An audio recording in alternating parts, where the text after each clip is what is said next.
Hello and welcome to TLC Unfiltered. My name's Emmanuel Sonubi. And my name's Ian Murphy, and today's episode is called Catching Up with Data Culture with Douglas Silverstone. Hello. So today we are here talking about data as a currency. Or everything you ever wanted to know about data, but were too afraid to ask. So, Douglas, tell us about your role. What is it you do?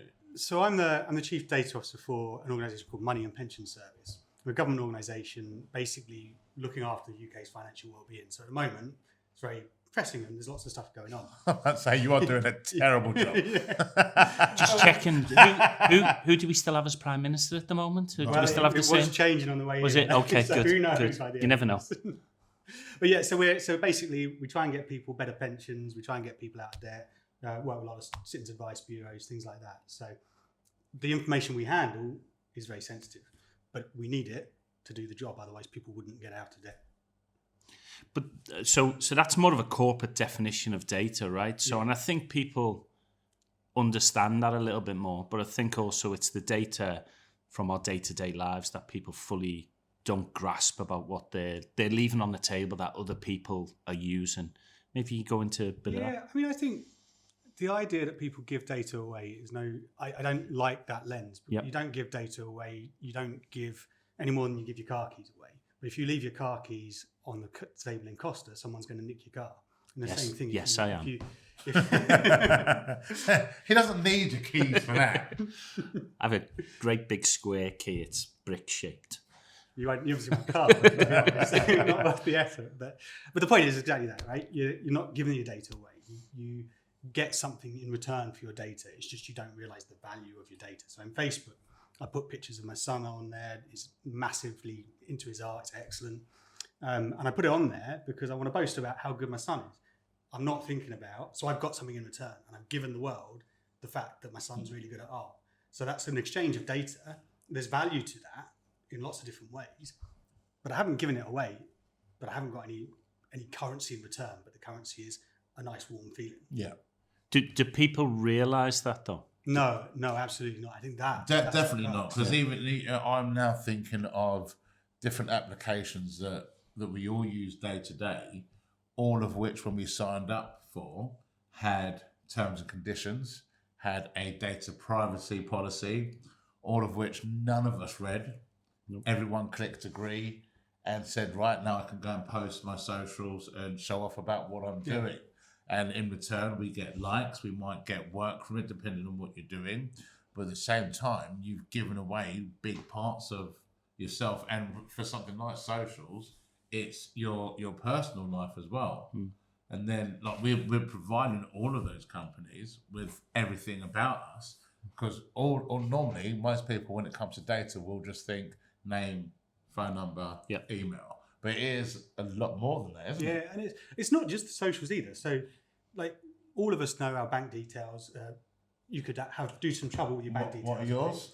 So, actually, I'll tell you. So when Chip and Pin first came in, I was in a restaurant and I put my card on the machine and it wasn't working. And the waiter said, "What number did you press? What did you press?" And I went 3428. So what?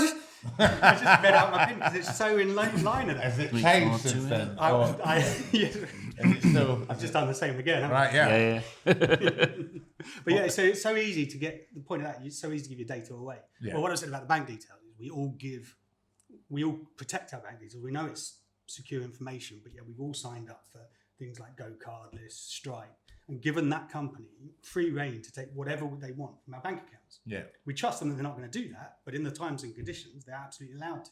So we've shared that data. Again, we get something, we've gone and bought something. Yeah. Haven't thought about the potential consequences of that. Mm. But it's worth it because of the trust we have with that company. So what about the other bits of data then where I think even though people may not realise they're getting something in exchange for it, I think they understand social media are going to do something with it. But what about the other things that happens with data? So when you're visiting a website or they're pulling your cookie down or whatever, and then they're using that and you suddenly get a bunch of adverts on penis enlargement that you didn't expect that you were going to be getting. Yeah, I mean, I don't know. It's I think that sort of thing is pretty commonplace. People are used to getting personalized adverts. All of the television channels do that kind of thing now. It's where you go that step further, I think. So like the Cambridge Analytica scandal that came out, that was not just using your data, it was using the people you knew's data to build a picture of you. So your friendships, working out what they did to work out there, and then using it for quite underhand bits to start directing and trying to subtly change your view on things, which was the whole premise of that. And that's quite underhand. And I don't think people realize how you can do that with data and how you start building up pictures. And then there's then you start talking about all the criminal aspects of social engineering, all of that you can do with it. And you start thinking, actually, I can just peel off little bits of data as we go. Yeah. Because I think there's something ominous there when you talk about Cambridge Analytica. Now there's a whole science, there's a whole branch of science, the behavioural and the cognitive side of science and psychology. I just wonder sometimes with that nudge theory that people have, whether people say they're using it for good, but with great power and great responsibility and all things like that. I just wonder where the end game is for that, you know? Control would be the key thing. You use the data because you use with anything. You use data to forward or to progress whatever your target is. So you think when we were speaking to the guys at F1, they have countless streams of data coming in, all of which they use to analyze in terms to get them a faster lap time. So depending on what your business is, so you might use data you get from advertising to see when the best time to advertise is to get the most response to a product. So it's really just to control the outcome of a situation, isn't it? So when people do like the whole Cambridge Analytica thing, and they think that was like, you think the thought process behind that to realise that can be done and then execute it, that was quite scary. And innovative. I mean, it was an amazing way to think. If you take out the morality of it, oh yes, what genius they can thing actually to do. Yeah, it was really impressive. Yeah, that's true. But so people will think data actually that started in internet onwards, but anthropologically it's before that, right? Yeah. It's the Doomsday Book was the first database in a lot of senses. That was the first kind of collection of data, whereas I think previous to that, the books or the parables or whatever that have been before, that have been largely allegorical and around something of a myth. Yeah. Whereas then that was based on fact, right? Yeah, it was all subjective thoughts on what their view is. That was very much who lives where, what is where, what taxes can I get, what it was very actually like the same thing. It's what can the controllers get from the people? Yeah. How can I prove I'm getting the right tax from this person? Yeah. I get a database of everyone. It's the first attempt, I think, for that to happen. I'd never thought of it that way. Yeah. The thing is, when it comes to data now, I mean, the big problem you might argue is that nowadays, even still, the majority of people don't care. Yeah, well, yes, it's legitimate. Does it matter that Facebook can do that? Does it matter that individually they can get all that data? And I can get data. Like, I did a bit of cyber stalking on the way in here, on the both of you, to try and work out what data I could get about the two of you. Listen, those videos are total deep fakes. I got so It's not us. It definitely isn't. No, We were just hugging. oh no, I haven't got that one. Oh, nothing. Yeah, Nothing. right. Oof. There was nothing. Don't know what you're talking about. Not a chance. But just in the half-hour train journey, I got a lot of information. I'm not going to obviously say, but I Do think, it. Do it. Yeah, Come on. no, Yeah. 100% Do it, man. Do it, man. Let me just see. I might be wrong on all of this, but I know you are a beefcake. He was looking at me then. A beta male. I mean, obviously, this is a simple Google search, but I think you're born in Edmonton, live in Enfield. Oh, say, this. Born in 1980. No. No, it's not him. Look at him, 1880. Okay, well, I might be wrong then. Have you is that your brother's name? No. No, okay. Right, so this is the thing when it comes to like the internet.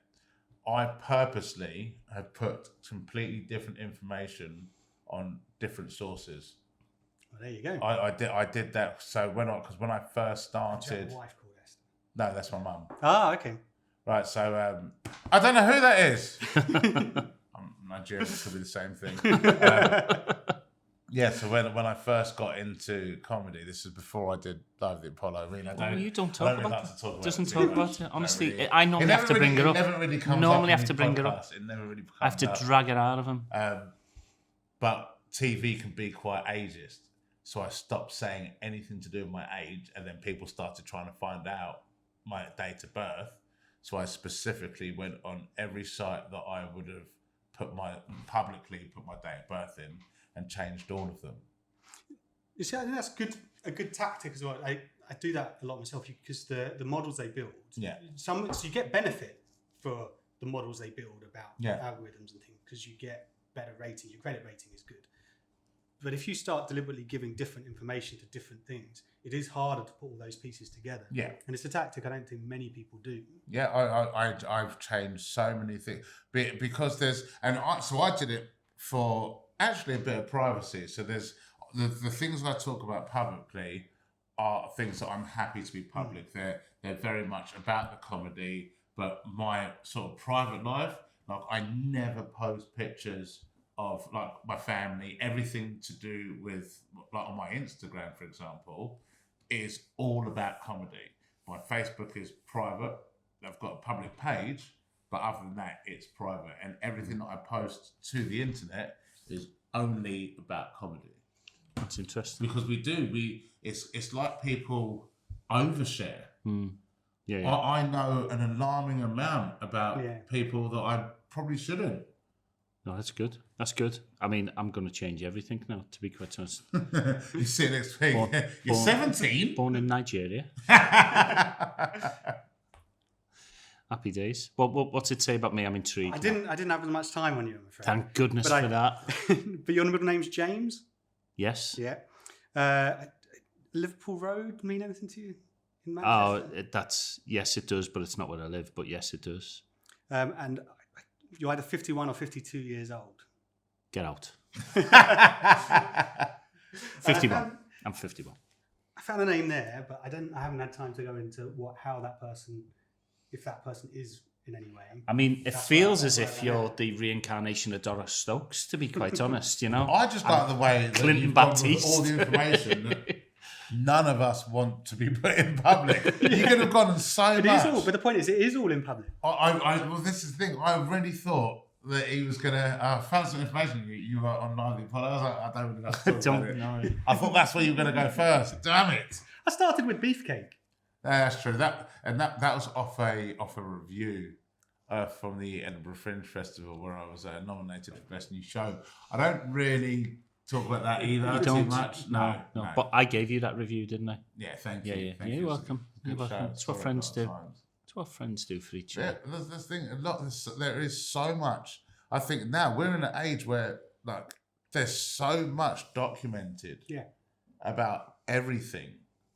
And so if that data is already out there, and it has a value, but it's already out there, how can you monetize that for yourself if people already know potentially where you live? They can find that out. Yeah. There's websites that what is it? Have I been pawned? Yes. That one that will tell you can search whether your passwords are known. Yes. Yeah. So you can find out what people know your passwords already and things like that. So there is huge databases of things out there things that have value that no longer have value because they've been released in public for some time. Yeah. How much of that stuff though is being stored somewhere until it has value in the future? So I'm thinking of the deep and the dark web, right? So because there's a bunch of that stuff, there's data leaks all the time and things like that, stuff you have no control over, to be quite honest. But at some point, let's take Manny. He's been on Live at the Apollo. He doesn't like to talk about it. But if by some amazing bit of luck that he becomes famous and talented, and it's got to be a massive stroke of luck, to be quite honest. We're talking about friends. how does he get that expunged, or how does he? You know, I mean, he's already taken steps to begin with, but is there any way he can do that? I don't know if you can. I mean, I don't think you can. I think you can trust that it's being done. Yeah. But there's no way of really knowing it. Yeah. So even when you go to, because this is so with Facebook, for example, you can ask for your account to be deleted, but then you can also email them back, I'll change my mind, and they bring your account back, which means did you really delete it in the first place? Yeah. So little things like that. And everyone knows that if I delete something, it just goes into my recycle bin, and then I've got to delete it from there. Yeah. And if I really want to get rid of it, I've got to format my hard drive. So how many stages down that road does something actually get deleted? The information, it never dies. It's that you, like, if you're into ancestry, anything like that, you can track back court cases, you can find out how many chickens your great granddad had and things like that. And now we're in an age where that's much more out there. So once it's out there, it's not in your control. Yeah, once you put it out there, that it's not yours. You've given it away. Yeah. That's what I absolutely adore about our era of growing up. That everything I've ever done is a rumor. There is no proof. There's no proof Of absolutely anything. And any kind of proof is just protected by a close circle of friends. And who they know. And if they say anything, well, you think they're all everything that we've complicit. done, our version of social media is exaggerated stories of what you want to pretend you did on a night out. Because everyone knows you didn't have 34 beers, you had 3. No, but that would just start talking. Whereas now, you can see everything that person does. And even when I see people on holiday and I see them post every single day, 3 times a day, I'm like, are you even enjoying your holiday? Yeah. So it's interesting that just because then you're talking about like Instagram filters and things like that. Yeah. And what that is doing actually is doing the same as you with giving a different date of birth. It's giving a different set of information. It's not the real information. It's not the real you. It's the you you'd like the world to know about. Yeah. And it's the same thing. So maybe people are getting a bit more sophisticated with the way they deal with their data. But it's the way that it's because, again, what they want that data to give them. So people will happily use filters on Instagram and talk about the best part to get the most likes to then hopefully become, like you think, an influencer. I don't know how to talk about it. Don't mention he gets honestly he gets choked up about it. Yeah, I don't really bring it up. Only when it's relevant. It's like these cameras, because they had cameras at Live the Apollo. Microphone and then microphone as well. But when it comes to what people will put up, it's what you're right. It's what they get back out of it. And you think, how much data do we give away on a daily basis? I would imagine quite a bit. The bit I want to dive into next is, what about the metadata? What does that say about the data that we're putting up there? Does it say anything? Do we realise the other elements of data that we're maybe giving away when we're sharing photos with locations on them and things like that, you know? Wow.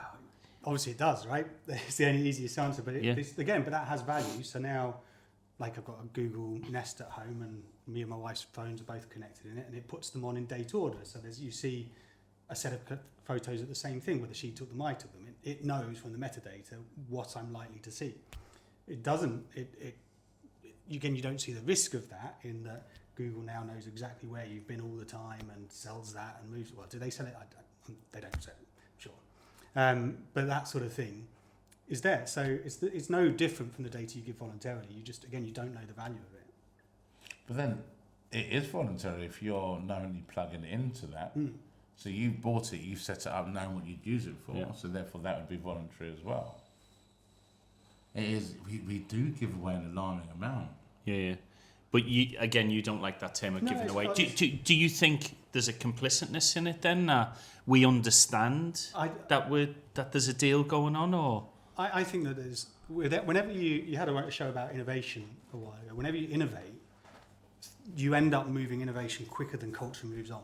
So society, we're not ready to deal with how social media works. We're not ready to deal with Cambridge Analytica because we haven't consciously as a society worked that out. We haven't interpreted all the problems, all the unintended consequences.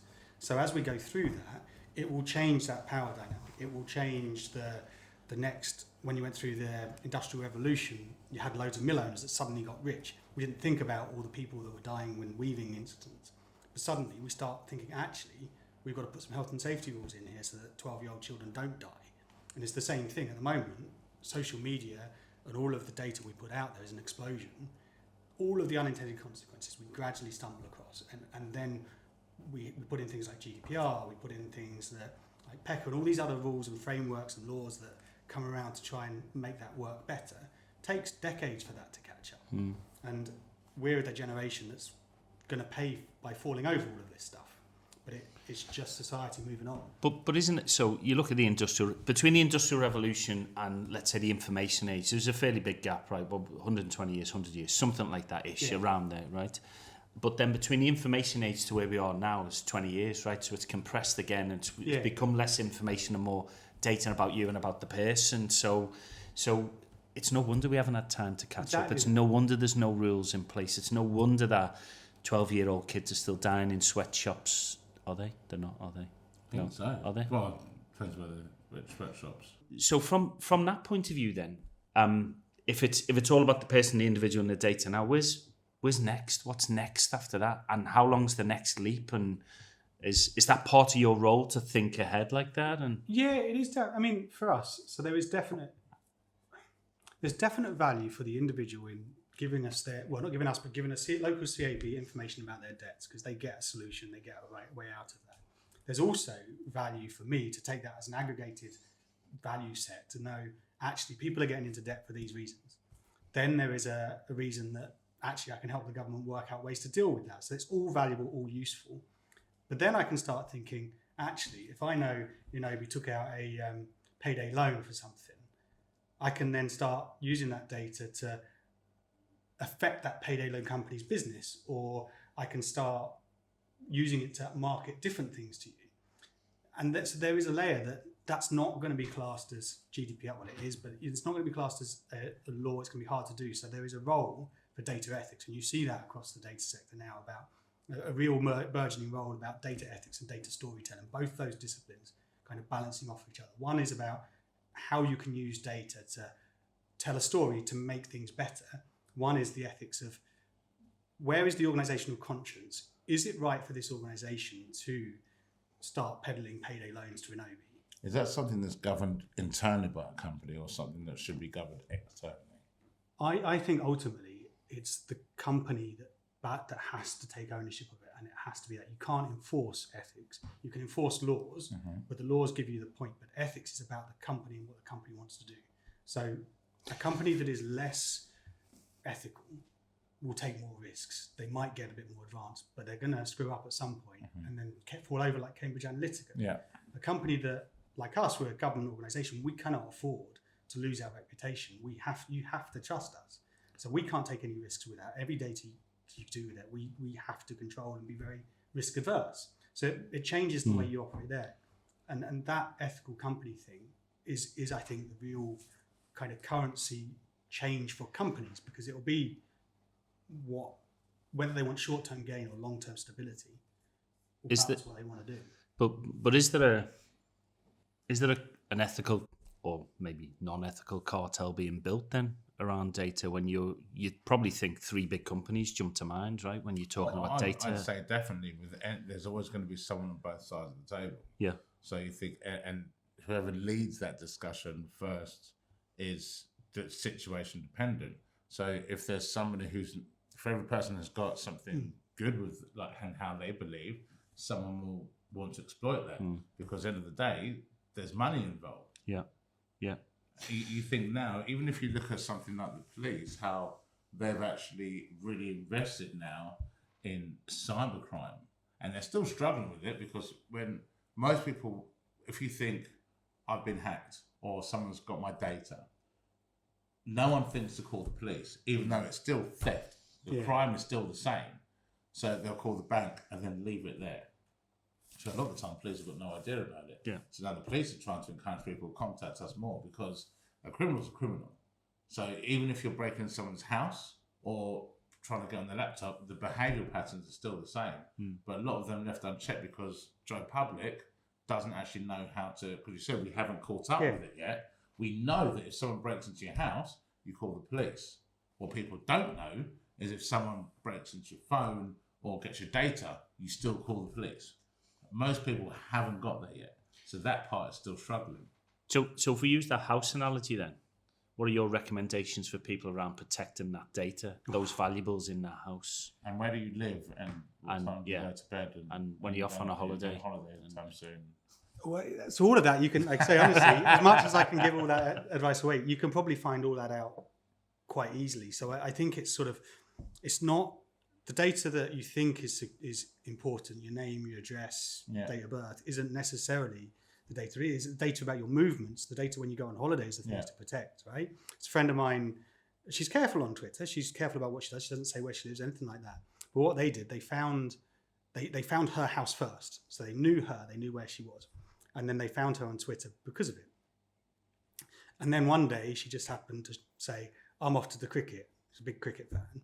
And the criminals were just monitoring her Twitter knew that. So then they knew that she was going to be out for the day. Yeah. And all they had to do was listen to Radio 5 to know that we hadn't gone out yet.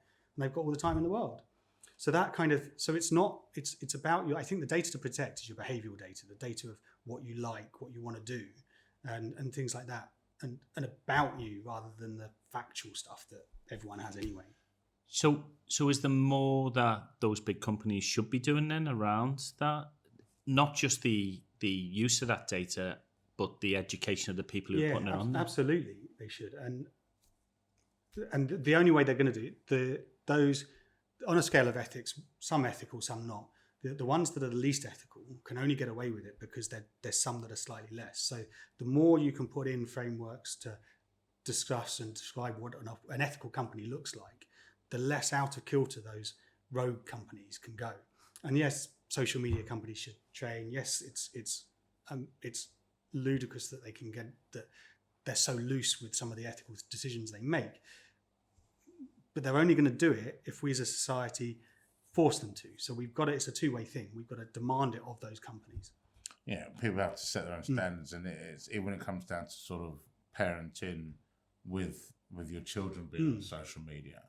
And I've seen it countless times where parents will put in a date of birth that makes that child older so they don't have to try and improve everything. And then next thing you know, you now can't see. You've just given away all visibility. So you've got no idea with it because at the end of the day, Facebook is a tool. Yeah. And it can be used for good or for bad. Social media is just a tool. Cyber is a tool. Yeah. So I mean, how you want to use it is how you choose to use it. So there is, but it's very easy to blame the other side and go, right, it's their fault. But a lot of people don't want to take responsibility for how their actions have impacted that data.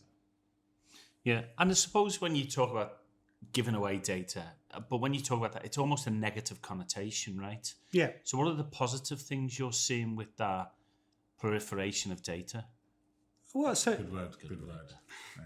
It doesn't get that a lot of times. Doesn't. Really don't even know what it means. Not fair. Well, I don't know. I think, like I say, I don't think, apart from individual theft and things like that, it's not you we're after.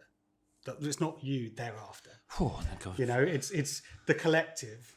What can they do to undermine whatever it is to take an advantage? Yeah. And then what can they say? But it's also used for good. So the data we have about debts, for example, helps us a lot better, and we can use that to know where the problem areas is. So if we know that there is a lot of problem debt in Bournemouth, or we know there's a lot of people that aren't saving for their pensions in Blackpool, then that can help us target those areas for better pensions advice in our case. Yeah. For when I was at a housing association, the same thing. We used the Experian data sets, Equifax data sets to try and identify potential areas where they needed better debt support, where they needed rental support. Now everywhere needs it, but this was going back a few years. Yeah. And so we could target housing officers to be on the ground there because we knew there was a problem with payday loans in a particular estate. So we put an extra person in, and it has a real positive effect then. And data is valuable that you just wouldn't have been able to do 20 years ago. No, that's awesome. Can I just say that I had to use the CAB and debt years ago? I came back from Australia, got myself into a bit of I know, I found that too. Step change from the CAB, who recommended them. Awesome. If anybody is in any of that, talk to people. Go and seek out the CAB and Step Change and charities like that. And it should absolutely be free debt advice. It is funded. Absolutely was. There are advice agencies that will charge for it, and the quality may be good or bad, but you should be able to get free debt advice. Via a CAB. I'm on 20% of that. This podcast is paid and sponsored right now. Good. So what do you see the future then of the types of role that you're performing in organisations? Where do you see that growing? I think really there is so much in terms of data. There's so much good tooling and automation and things like that it's not going to be the technology. It's going to be that ethics bit. It's going to be spotting the opportunity and then being able to ask whether I can do it. Because we can, should we? Yeah. And it's like in the previous role, I was both the DPO and the head of data. And I end up in conversations where on one side I'm like, oh yeah, it'd be great if we could just do this and we can do that. And I said that to someone in the very next meeting. That same idea has come back. So, oh no, we can't do that. It's like, and it is that dichotomy. You've got to allow that innovation to the role of the data people is to spot opportunities to improve and to make things more efficient, to automate all that great stuff. But it's also that role to question the should we. And it's weird because anthropologically speaking, he likes the long words. I do, yeah. A long time ago. There's an argument to be made that actually gossip binds society and and helps us grow.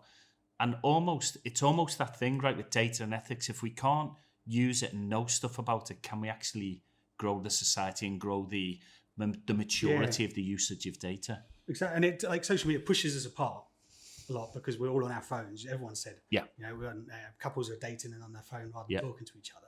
But they're in a different world, right? Yeah. They're in a world on that phone, and that world is data. So that data can be used to push them apart. It can be used to pull them together. Yeah. So it's how do we use that data to make that, as you say, to bind us together. The gossip of the future is the data. Even as we discuss it, you think, and one of the biggest reasons for the big burst is vanity. Like I'm thinking of all the different websites people might use. Pinterest, look at all the cool stuff I've got in my house. Like there's so many of the websites where even, and this is one thing I see people do all the time, is they'll go on Facebook and put happy anniversary to the best boyfriend in the world. Love you so much, babe. Can't wait to see you tonight. I'm like, tell them. Yeah, well, that's it. I mean, you can automate that, right? So Funky Pigeon, you can get to send a postcard to your missus once maybe on a birthday and anniversary. You never have to remember it again. She's a lucky girl. And now you know that once you put that, now Facebook knows that's going to be in there. While it says you're in a relationship, I know around this sort of time of year, I'm going to start posting, start sending you information for you to get. And we give it away. Well, yeah, you're absolutely right. We swap it for a good feeling and some presence, in fact. I mean, that takes us on to a different point, but it's a great point. And the social network, the movie, not the movie, the Netflix special around it, that hit of dopamine you get whenever you're getting a message in that. So are we being conditioned now, like lab rats, to live our lives through that type of stuff? Or but I'd ask, does it matter? Well, it's different, isn't it? I suppose the way my dad viewed my upbringing and me and the music I enjoyed when I was a kid is probably the same way I'm looking at what my son does now and looking at his phone and not looking at the world outside and things like that. It's just another way of life, you know? I mean, back to history, it might have guessed a bit of a history buff as well, but they controlled serfs much more rigidly, but you still didn't have control of your life. You were still told what to do. And this might be a more subtle way of control, but it's society always has ways to control and always has ways to free up a little bit. There's always that tension. And the illusion of control. Exactly. Well, is it? The illusion of freedom. Yeah, it is. And in my mind, I got the Holy Grail scene playing out. Don't you oppress me just because some warty talk gave you a sword. That's it. And it is that sort of, you can come back to that sort of freedom, like freedom of choice or freedom of illusion, where you get people, like when I see people arguing over, I've got an Android, I've got an Apple, and it's like they're at war now. Like, but you're both using the same apps. It's still just a phone. Yeah. But has it ever been any different, right? Oasis and Blur, right? I grew up in the 90s. We killed each other over Oasis. Not literally, but is it any different? You know, you go back to, is it, you know, Crusades? Is it any different? It's what flavour you are and what flavour the other person is, and you know, it's you just finding different ways to play out those things that are inbuilt in us.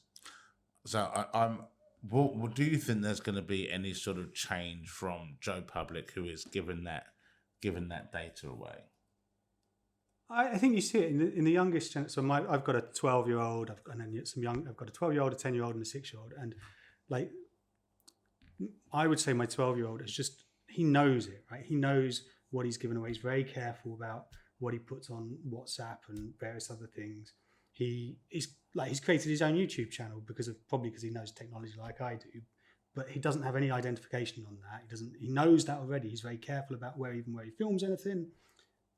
He goes away somewhere else to film the next thing and all of that. So he's aware already at a 12-year-old, and my 6-year-old's not, but hopefully he will do. And he doesn't have the same freedom to do the things because he hasn't proved that awareness. And then I look at some of my niece is in her 20s, and they have seen the mistakes we've made on Facebook as it first came through and those sorts of things. And they don't want that to happen. So that's where the filters come from. And it'll evolve again. That now the filters are causing everyone to have a fake sense of reality. Yeah.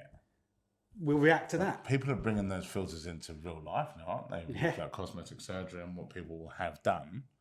So there's that sort of break, that crossover from the digital world into the actual world. And then even with that, you're still giving away more data of yourself, more personal information. And a lot of the time, like I said earlier on, most people don't care. They don't think past that. They're only thinking of what they're going to get in return for it. Like we put, how many times a day do you put your details into something? Yeah, it's true. And even that is automated. You just go, use this details, click, auto-populate everything. Thank you. Or scan my face and we're in, Face ID and things like that. Looking ahead 20 years or whatever, or maybe even a bit further, and the use of data and what things know about us and what they can predict about us and things like that. Do you foresee a future where there's some kind of AI data map built of us, so when we're gone, when we've shuffled off this mortal coil, our family can still be annoyed by us afterwards? Yeah. I've thought about that a bit, that can, like, if you've seen Black Mirror, that there's an episode of that essentially does that. It uses all your social media data to rebuild a picture of you and build an AI version of you.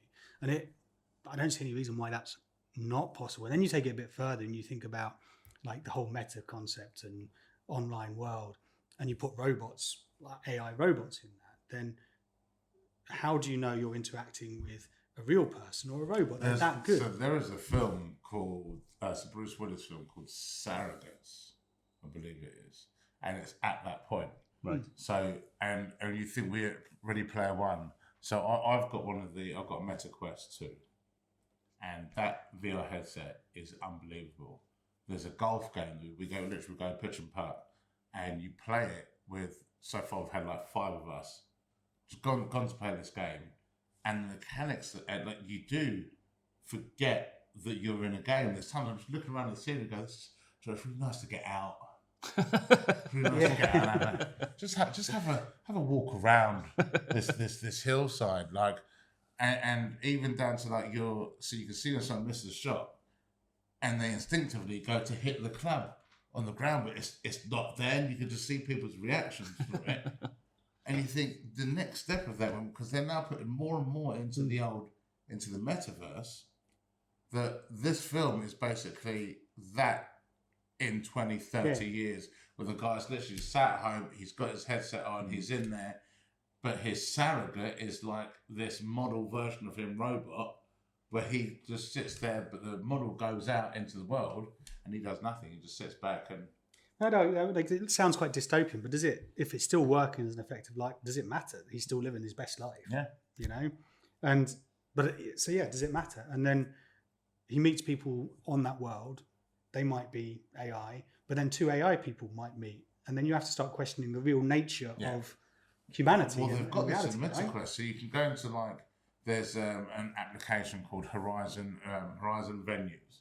And literally, you launch yourself into that, and you can just see, like we're sat here now, just people around. You can walk into this room, go and watch a concert, and you can walk up to someone, high-five them, start having a conversation with them, and who they are. And this is where it's got quite dangerous, and you've got cases of people being groomed on there, because you think you're speaking to this person, but no, that's a 6-year-old man in his pants sat at home. Why did you look at me when you said groom then? Because, Fair enough. It's What are you saying? or this.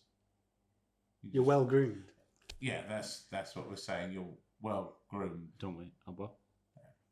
If your face was in a paper and it said "child missing," I'd believe it was you. That'd be the child that's gone missing. So that I'm just like, it is scary because you don't know who it is you're really talking to. With all the different things you can now do, where you can change your voice, and that one I can create whatever appearance I like.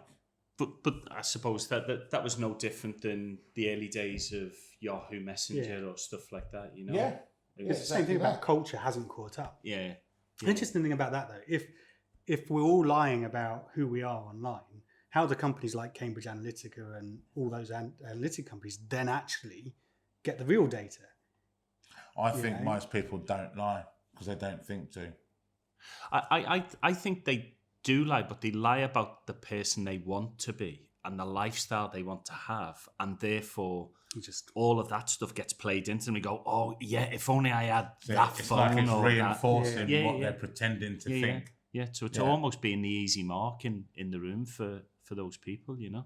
So do you think that computer models can tell the difference between a presenter who knows what they want to say and nails the line straight away, and actually the perception that they want to give out? So what I'm trying to say is, can they decipher the difference between what's happening and what they want to happen? So you're getting the real person in comparison to the persona they portray online. Yeah, so like somebody who was on Live at the Apollo. I don't really like to go. And the person, the real Inobi, sat in a dark. No. The real man who's supporting Jason Manford and stuff like that in a 13,000 arena this evening, who's absolutely petrified about it, right? So I just want to keep him on his toes, to be fair.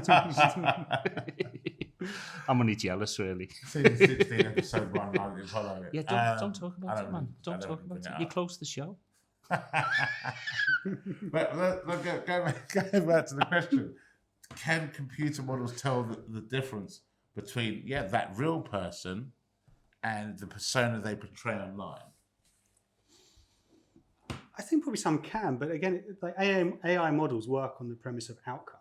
Yeah. So it doesn't matter what data they've got. You train it. The machine learns by outcome and then uses that data set to say, in that set of circumstances, this is the outcome we're going to get. So it doesn't need to differentiate between the real you or the persona. It doesn't matter, because if 50,000 people that say they are this person will buy an Xbox, then they look for 50,000 people with that persona. If the marker is 50,000 people who have a milk bottle delivered will buy an Xbox, then they'll use that persona. It doesn't matter that one's a real and one's a persona. The outcome is the same. But what if the data you're feeding it to train it is bad? Well, so there's a load of stuff around that, and that's a real ethical question that is really deep, because there's a lot about racism and unconscious bias that the trainers put into their AI models, and then the AI models learn racism. So if that can happen there, it's a real big issue. And if you happen to show, I'm going in the really dark area, but if you happen to show this AI model only black criminals and white professors, it will think everyone black is a criminal. Yeah. And that's not the computer. The computer's done the right thing. Yeah. In the knowledge it knows, that's what it's decided. It's the people who have put it in not being careful enough with their data set. And you see some of the chatbot technologies that they go in with a complete... It's happened on Twitter. Yeah. And they Microsoft shut it down. Yeah. It was in a question of hours, wasn't it? Have you seen this? No. Oh, it's hilarious. So they had an AI bot, and they set it to monitor for like a day, and all it did was monitor the whole of Twitter. Right. And then when they activated it, it was so it could create tweets on its own. And in a matter of hours, they were like, shut that down right now, because this bot was just spitting out the most horrid, filthy, racist, sexist, just everything bad that it was just blotting it out. Wow, And they're like, turn it off now. Was it called the 1970s? But it was, again, that was because Microsoft hadn't controlled the output they wanted. Yeah. They just let this thing run, and it turned into a beast. And there's because Facebook had one there where they were creating these bots they were trying to get there had two bots talking to each other that they had to shut down because the bots got so efficient they managed to basically create a new language that the people couldn't understand. It became too advanced. They were like, turn it off now.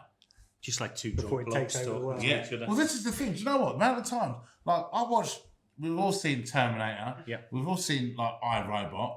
I watched that, and then they go bring out something new. It's like, were none of you paying attention? I watched these films like iRobot. It got to the bit where they had the new robots come in, and I just felt like someone went, do you know what? Stop the film there. I've seen enough. I'm gonna go make that. And you go, no, let's watch the whole film, see what happens. No, I'm sure it's fine. It's fine. What's the worst that can happen? Robots are friendly. And then all of a sudden, and you watch, like, even they had the 3 laws in iRobot, and the way that the bot interpreted the laws was sound. And you're like, how does that not freak people out? But we still keep pushing to see what more can we do with things. You do realise there's a difference between, say, iRobot and Frozen Planet, though, don't you? You know, one's a factual and one's about Frozen Planet. Yeah. Dissecting penguins. Well, saying that factual, you think anything like fiction was normally based on fact. I mean, what's the country now that has given a robot citizenship? Is that Estonia? I can't remember now. There's a robot that has AI robots, so that robot is now a person. Whatever it is, it's a place I'm not going to visit, to be clear. And in the House of Parliament last week, they had a robot, I don't know if you saw this, giving evidence to a select panel, and she fell asleep. The robot did. The robot fell asleep. That's amazing. Brilliant. I mean, that would be my coding in there, to be quite honest. Just halfway through, just start snoring. Serves them right. You're all dull. That they are, though. If we look at the, say, short term and long term, what do you think the future holds for how we use our own data? I think things will settle. It's very turbulent. I think culturally we'll get that step. But what the output at the end of it, what society looks like, the only thing I can say is it will be entirely different from how it is now. If you think, go back to before the iPhones and how your life was then to how your life is now, it'll be another step change again. We just won't recognise the life we have. But I don't know what it'll be. So that's all the time we have for today. Thanks to our guest, Douglas, for coming on. And make sure to join us on the next episode of TLC Unfiltered.